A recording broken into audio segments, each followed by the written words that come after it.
什麼是身心整合？你好，我係溫道老師。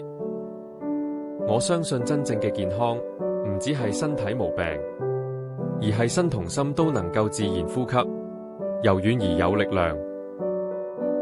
當我哋心理有壓力、焦慮、情緒困擾，身體就會以緊張、痛症、呼吸急促、失眠等方式表達出嚟。相反，當我哋透過呼吸、動作、姿勢、察覺訓練去放鬆身體，內心亦會自然變得平靜、有安全感。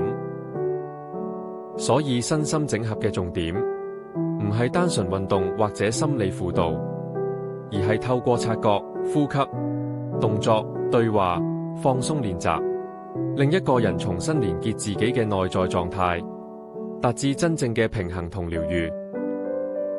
如果你都想重新整合身心，歡迎 WhatsApp 我會陪你一步步用身與心嘅力量，帶你活出更自在、更平衡嘅自己。